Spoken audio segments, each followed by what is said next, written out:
ఒకవేళ 2029 ఎలక్షన్స్కే వాటికే మనం మాట్లాడుకుంటే నరేంద్ర మోడీకి 79 సంవత్సరాలు వస్తే చంద్రబాబు నాయుడు గారికి కూడా 79 సంవత్సరాలు వస్తాయి. ఆయన 6 నెలలు పెద్ద ఆయన ఈయన కంటే కూడా. చంద్రబాబు నాయుడు గారి వయసులో పెద్ద ఆయన.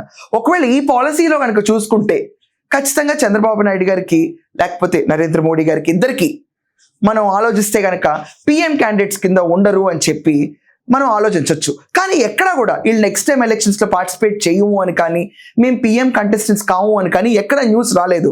కానీ 2026 రావడంతోనే ప్రెడిక్షన్ స్టార్ట్ అయినాయి. అది కూడా బ్రిటిష్ న్యూస్ ఏజెన్సీ అయిన రాయిటర్స్ ఇలాంటి ప్రెడిక్షన్ రిలీజ్ చేయటం ఒక రకంగా అటెన్షన్ గ్రాప్ చేసింది ప్రతి ఒక్కరిని.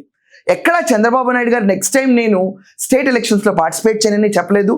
ఎక్కడా కూడా నరేంద్ర మోడీ ఆయన కూడా నేను నెక్స్ట్ టైం పిఎం రేస్లో లేను అని చెప్పలేదు.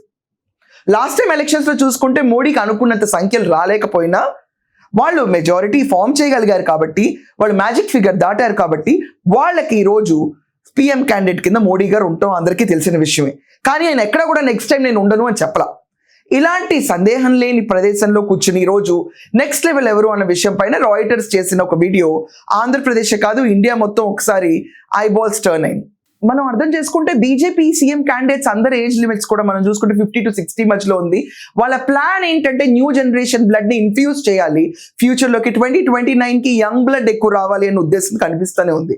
కానీ హూ ఇస్ ఆఫ్టర్ మోడీ అన్న plan already Amit Shah and Modi మధ్యలో డిస్కషన్ జరిగిందని చెప్పి బయటకు వినిపిస్తున్నాయి. కానీ పొలిటికల్ పండిట్స్ మాత్రం ఇంకా ఈ విషయం పైన గేస్ చేయడానికి టైం పడుతుంది. ఈ లోపు వచ్చిన రాయిటర్స్ వీడియో మనం ఖచ్చితంగా చూసి తీరాలి.